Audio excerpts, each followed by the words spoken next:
G'day, I'm Chris from Sydney Birding. I run occasional bird tours out of Sydney, Australia. What I wanted to do today is show you a whole bunch of binoculars with a particular view to image-stabilised binoculars. There's a recent launch from Fujinon and I think a lot of people will be interested in that brand. I've also got a pair of Canon image-stabilised. Now you might not know anything about binoculars, so I'm not going to assume too much, and hopefully this will be helpful for people that are new to the idea of buying binoculars as well. So just to add, I have no affiliation with any brand. I'm not getting paid anything. Nothing was donated. Nothing is on loan. This is all stuff I've bought for myself. But if you manufacture binoculars or cameras, I'd love to get a donation. Anyway, so firstly, I'm just going to start off with this tiny little set of binoculars here from Tasco.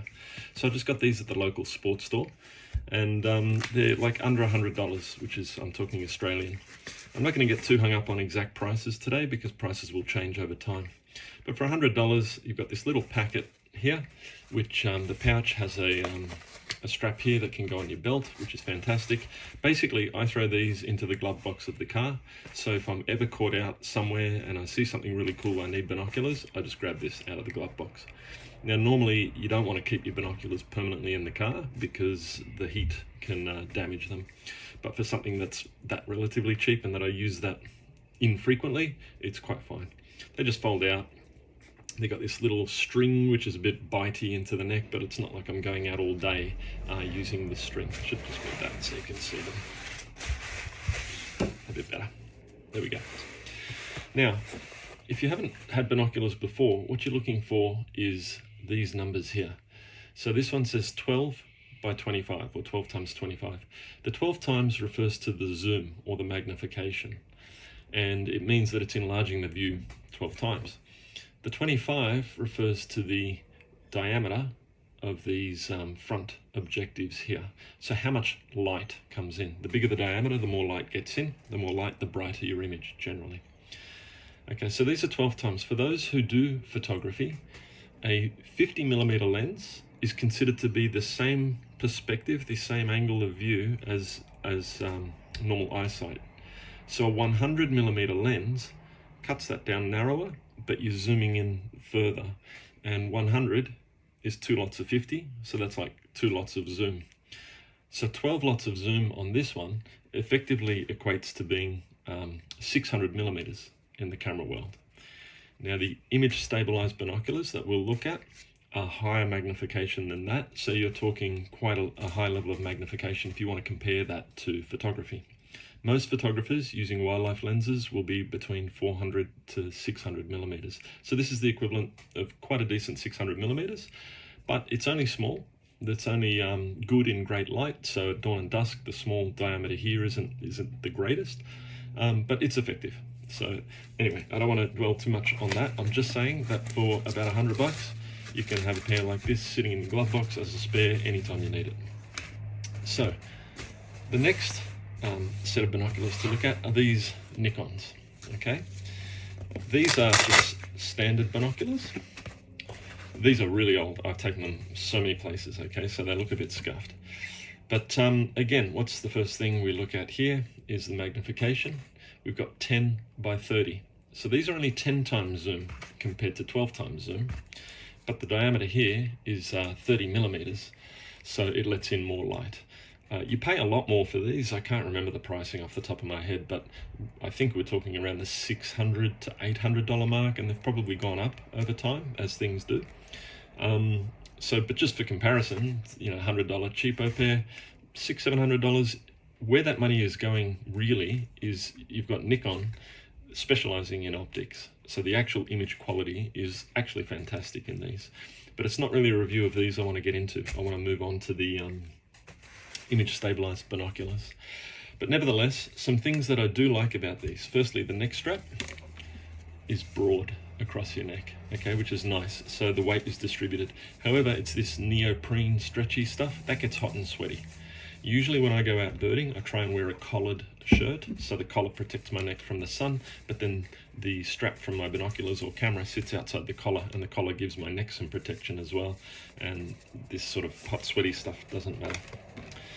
Another good feature here is you've got this single piece, fairly hard plastic cover for the eyepieces. Okay, so that goes on like that. It does have attachments on the side, so you can put the neck strap through there. On this side it's permanently through there. You can attach it here to keep it in and then take it out so that you can open it up. Some people don't like that. They find that's a hassle and it's an inconvenience hanging around, you know, on their neck or when they're using it, and they don't do that. But I do that so I don't lose it. On the other side, they did come with two objective lens caps. These are rubberized, and you can see there's a sort of a shape there. That circle fits into this rubberized front around the lens, and further it's got this little plastic rubber arm that goes to a loop, and the loop goes around the objective. So in other words, you're out in the field, you just pop these off with the little tab that's on the front there. You just go pop, and look, you don't worry about it because they just fall and hang there. At the end of the day, or when you need to pack them away, pop them up, push them in like that, and away you go. Now I did lose one because these loops can come off. That's a bit of a shame. But at least you've got those there. So just a quick overview on how to use binoculars generally, very quick. This will be your focus, and this is quite a firm wheel on this particular one. And what you generally do is you have another focus for one eye only. And the point here is that your own eyes won't be identical. So basically you close your right eye where this individual focus is, and you look through with your left eye and focus on something fixed like a post or a street lamp. Focus using the main focus, which adjusts both sides. Now you close your left eye and look through with your right, and if your right eye is out of focus, then you adjust this side and it will adjust only this barrel and bring your right eye into focus. So you've now got your left and your right both in focus. The image should be fantastic. So that's how you do that. I mention it because different models put these wheels, or particularly this focal wheel, in different places. Now for this one, it's like you're using your index finger. Okay, just bear that in mind as we get to the others. The next thing is what's called eye relief. If I turn these, whoop, pretty firm. Yeah, that's very tight. If I turn these, you see how that eyepiece is coming further away. So for different people will want them at different distances from the binocular, and also for people who wear glasses, it can make a difference. You might tuck that in because your glass is adding distance between the barrel and your eye. Take your glasses off, and now you want to use this to increase that distance to your eye so it matches the same as when you had glasses. So that's called eye relief. You can see these are quite stiff and tight. I think these were probably better previously, but I haven't used these in a long time. The pouch has a Velcro flap over the top, so when these go inside, keeping in mind you've got the caps on to protect the lenses, the straps go out the sides, the pouch goes shut, that goes around your neck like that. Nice and easy, and to open, nice and easy. Now the Velcro makes a noise. If you're doing birds and you're actually fairly close and you want to get a good look through your binoculars, that noise can frighten off birds. Just something to keep in mind, little detail. You can't really tuck this in. Well, you probably could, but it's not designed for that.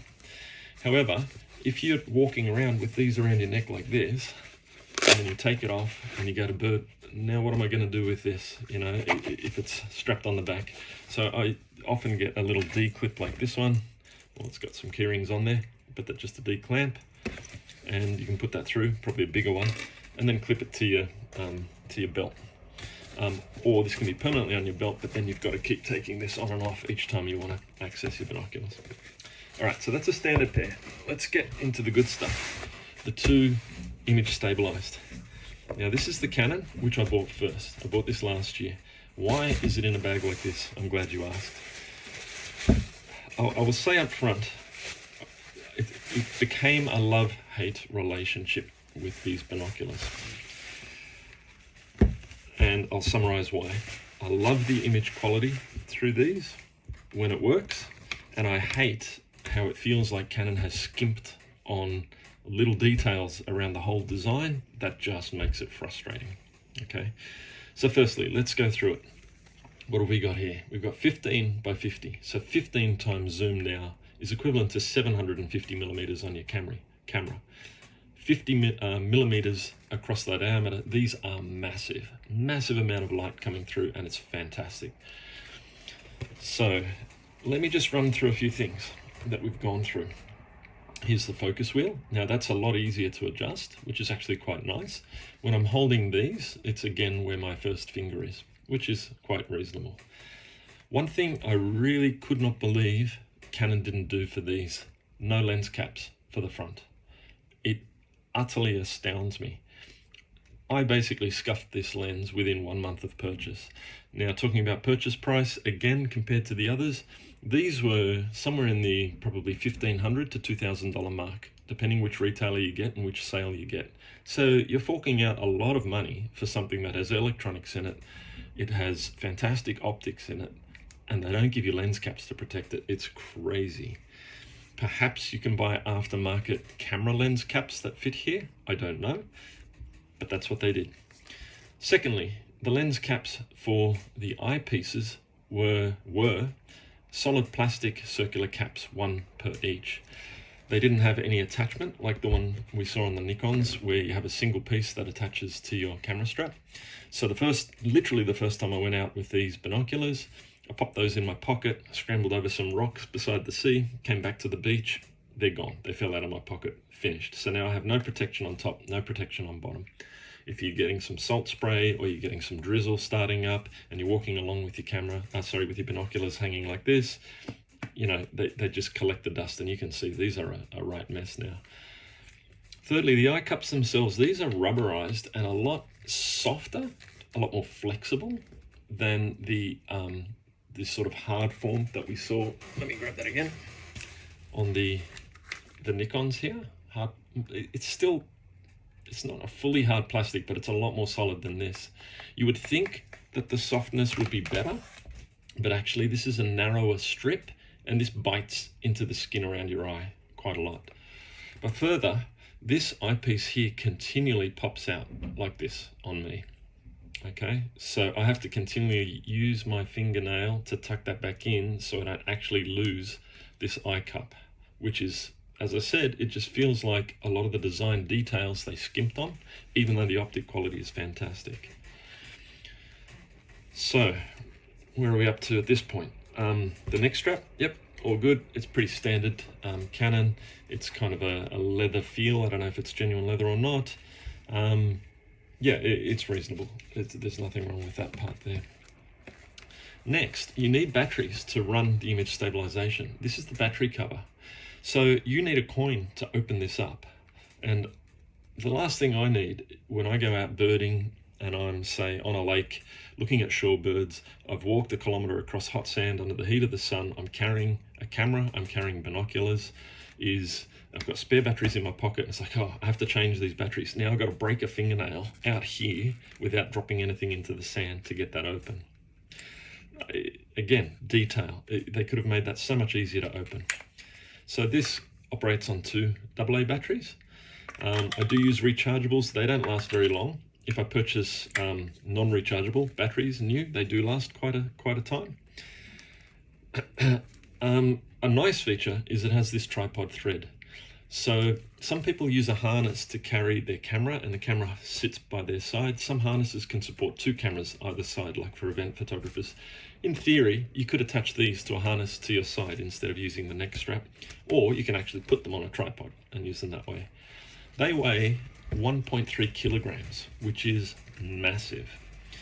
It hasn't bothered me too much, because how I came to these is I was using a scope. And a scope is the telescope. It's quite large. It's a single barrel lens. It was a little bit bigger diameter on the actual lens. My scope started at 20 times magnification. Now Canon makes a set that's also 12 times magnification, and a lot of people prefer the 12 times, saying that the optic quality is better. I only borrowed a 12 times set once, and it was fantastic, but I wanted the 15 times so that I could get close to what my scope was doing. And it means I can leave my scope in the car. I don't really need to carry that weight on a tripod, which is a lot more awkward. So I didn't mind carrying 1.3 kilos around my neck to have these. The actual image stabilization is a single press here and it comes on, a single press and it goes off. If you switch it on and you forget to switch it off, after 5 minutes it switches off. Alternatively, you can hold your finger in and it will be stabilized, and you can let go and it will switch off. when it works. In my experience, sometimes the light doesn't come on, even though the image stabilization does come on. Often, the first time I press it like this, when I look through, it hasn't actually stabilized properly, and I need to switch it off and switch it on a second time. And for some reason, if I do that in quick sequence, then it's working. Perhaps it takes a moment to find its balance or something. Perhaps I'm impatient and I should just switch it on and wait a second or 2 seconds. But I feel like once I switch it on, it should stabilize and I should get my view. With the button itself, when I'm looking through, you can't tell by feel whether it's on or off.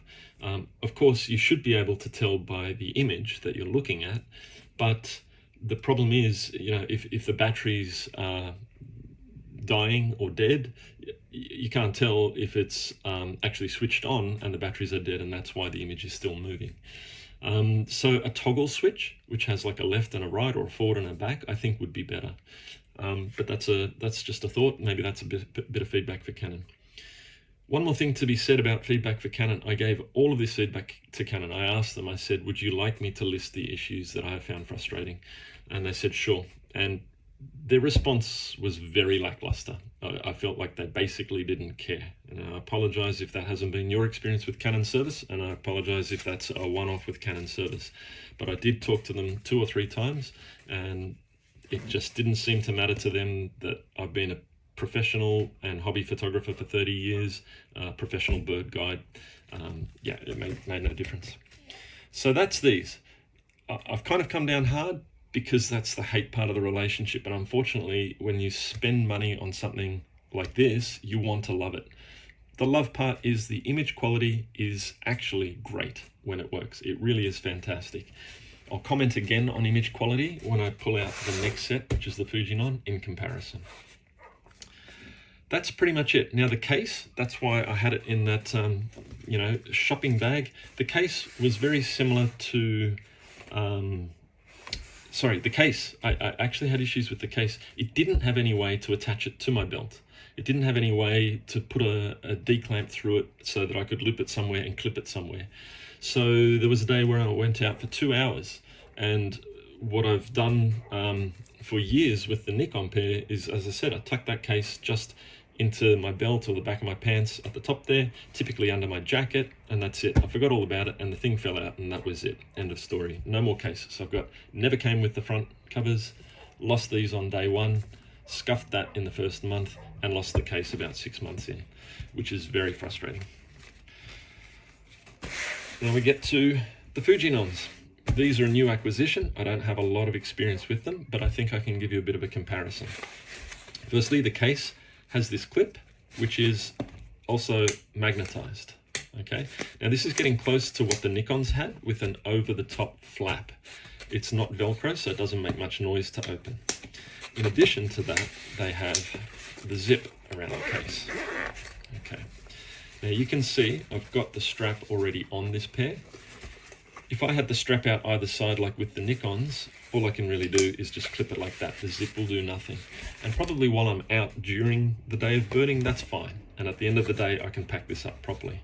However, there is no room to put this inside the case. So when I say pack this up properly, the zip is on this side. So what I do is I just drape the neck strap to the opposite side, close up the case, and as you saw just then, you can now zip it up to there, and you've still got this hanging out, which is similar to what we had with the Nikon case. So the case is pretty decent. It also does have the strap on the back to go on your belt. Now we pull out the binoculars. Let's put them side by side with these Canons.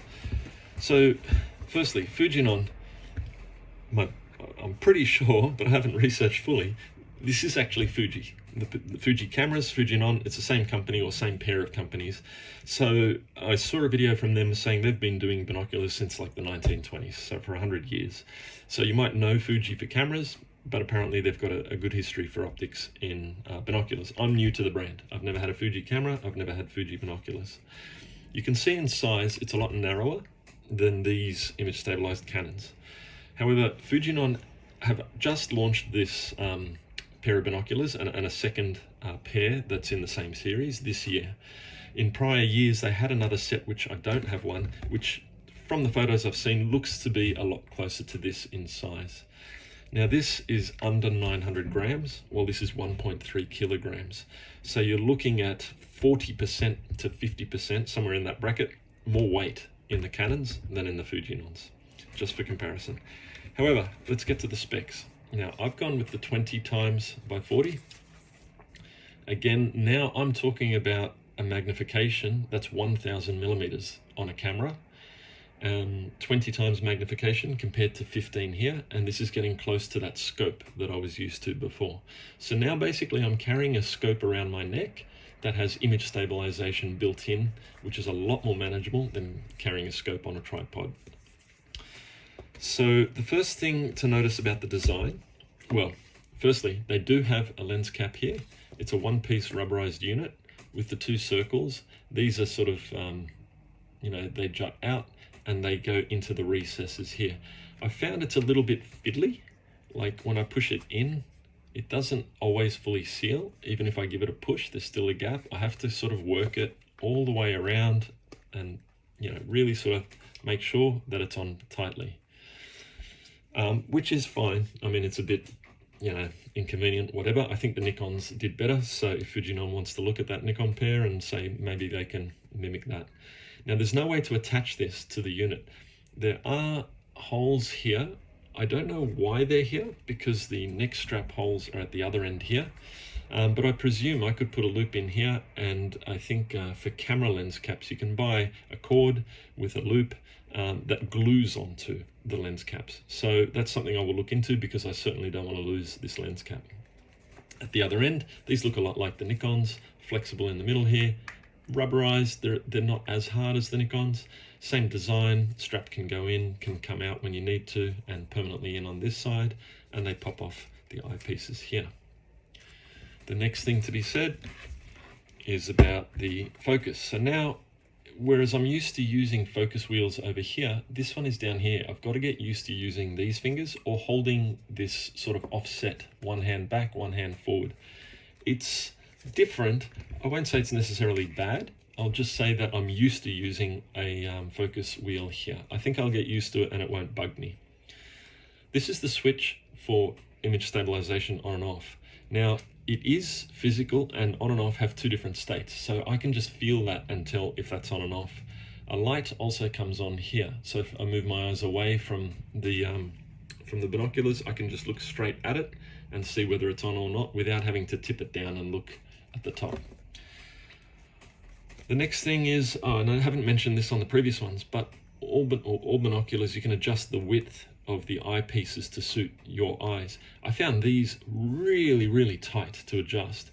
I'm not even going to demonstrate it here, but I felt like, am I about to break these as I push them? You can see in here there's a scale, and that's, I guess it's a measure of the angle that they are apart. And so these kind of move on a circular axis around that scale to push one out this way and the other one out that way. Where this comes into play is I'm quite happy to lend my binoculars to other people to use when I run bird guide tours or just with friends. But because it's so tight, and also the focus wheels here are also very tight, I found that it actually takes more effort to get this set up to suit myself. And there's another reason for that.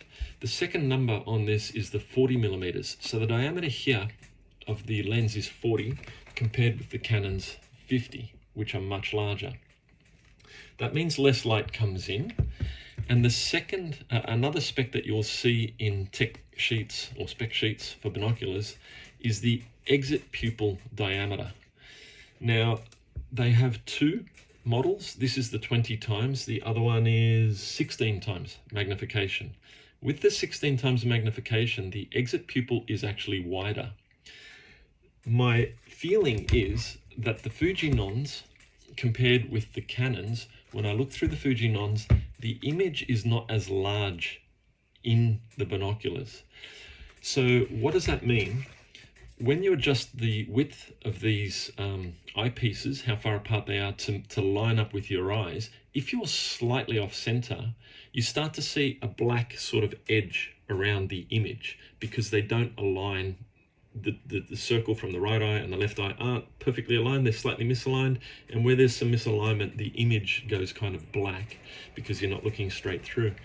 And I found it was actually trickier to get these exactly right. I also found that getting them exactly right depended on me pulling the eye relief all the way out in my particular case. So if I try and look through these with the eye relief all the way in, the image is constantly, I'm distracted by the fact that it's not just a clear picture I'm looking at. I keep getting flashes of black around the edges. But if I do set them up out to here and the correct width, then the image is okay. So I feel like that's a benefit that you get from the wider eyepiece. Now I haven't checked the spec if they do have a wider diameter on the eyepiece in the Canon, but they let more light in here and it's a bigger image. So when I look through these, I've never had that issue of having black edges on the sides or you know, the image disappearing into black and distracting you. So again, what am I saying?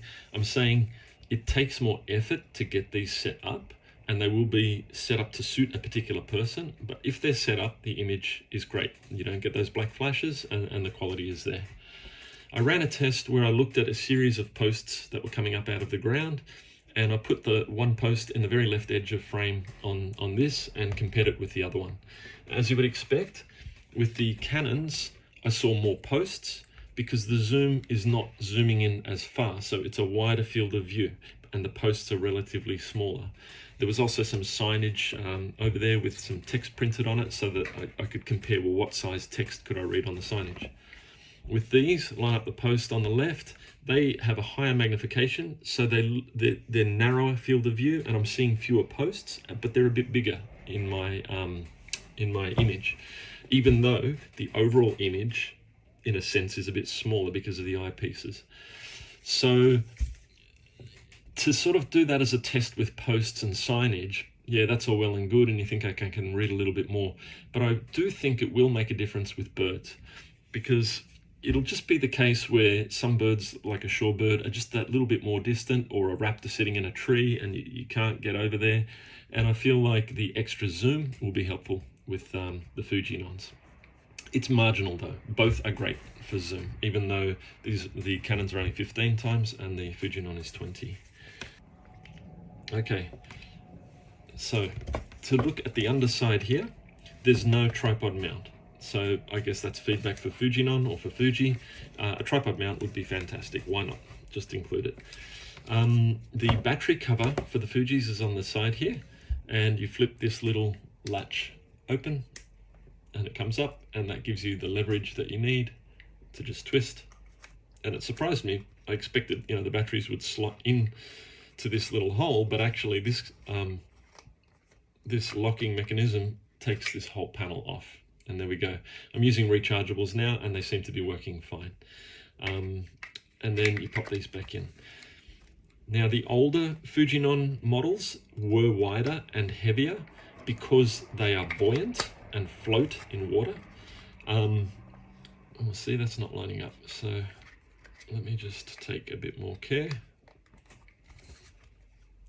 Okay. Ooh, there we go. Live on camera. Okay, got that side in. Well, this is interesting. This didn't happen the first time that I put the batteries in. Okay, yep. Okay, it tightens. Oh, it's misaligned there on the rubber. A little bit. Okay, so this is a little bit fiddly then. You know, I think of the battery covers on cameras where you just slide a latch, it pops open and it's spring loaded, and I think, why can't something similar be done on these bodies?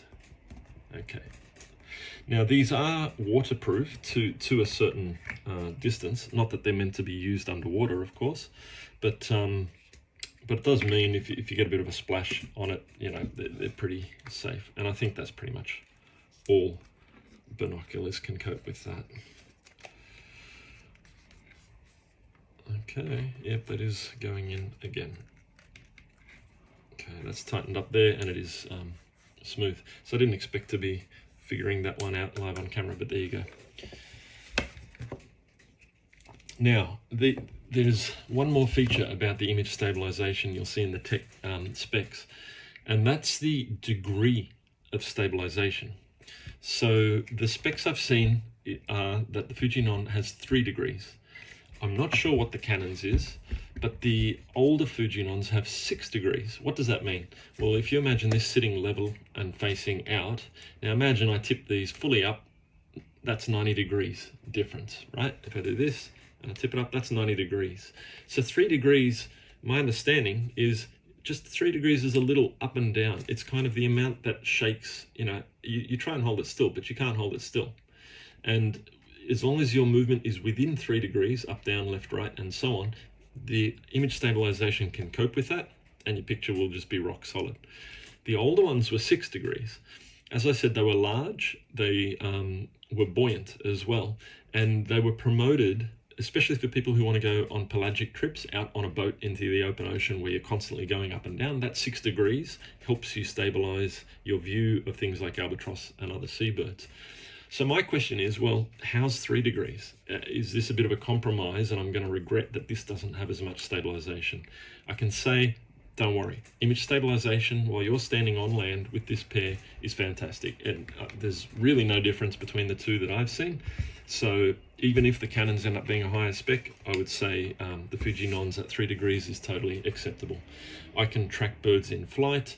You know, maybe not a swallow that's going straight past me, but a bird that's doesn't have to be too far away, like 30 meters away and not quite as quick as a swallow. You can track them and the image is stable. It's actually quite good, even though it's 20 times zoom. So yeah, don't worry too much about the 3 degrees.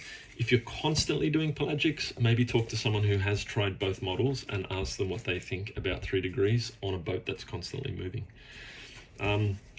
Actually, or there's another comparison you might be able to do without a boat, and that's if someone else is driving, you're in the passenger seat of the car, use the binoculars and look ahead. We actually did that with my mate in Kruger National Park, South Africa, before dawn when we're looking for nightjars on the road. He was driving at about 40 kilometers an hour as the speed limit, and I had my image stabilized binoculars. I could see even beyond where the headlights would shine, and I was picking out birds that were just stable doing that. It does make you a little bit seasick, but you get used to it. So that's another way you could test it. What else to say? That's about it. I think we've covered it all off. If you have any questions or thoughts that I didn't cover, feel free to ask questions and I'll do my best to help answer. Thank you. Oh, I do have one more little thing to mention. With these eyepieces out, if you just pop these on and pack them away, the cover won't reach, it won't close. To pack them away, you need to collapse the eyepieces, and to do that, you need to take these back off, collapse them down, and put these on. With the Nikons, because these turn a lot more easily, actually they were stiff, weren't they? But I think when they were new, they were easily, or because the case actually was a different design, I should say, you were able to close them up regardless. So that's just another little finicky thing here, and I feel like feedback for Fuji, give a case that has a bit more room to allow for that, even if you have like a foam in the bottom or whatever that you need so they sit nicely. But yeah, that's one piece of feedback. The other thing is to talk once more about that case with the Canons, which I've lost. But the cover on that case, the clip portion here, had a really bizarre side pressing clip that goes in. I mean, you've seen that kind of clip before, but this one was just designed in a bizarre way, unlike any other I'd seen, and it took me quite a while to actually get used to it. Sounds like a minor detail, but again, it just felt like they picked the cheapest clip they could. But worse, on the inside of where this clip attached to the case here, so this part, if we look at these guys for comparison, and keep in mind I'm talking again about the Canon image stabilized, see how this is all padded here with the fabric? Well, the clip part went straight through the case on the Canon, and there was just a little sticker over the top to prevent the plastic clip from scratching your binoculars. That sticker came off within 2 months. So again, the case was pretty poor quality. That's all I needed to add. Thanks for watching.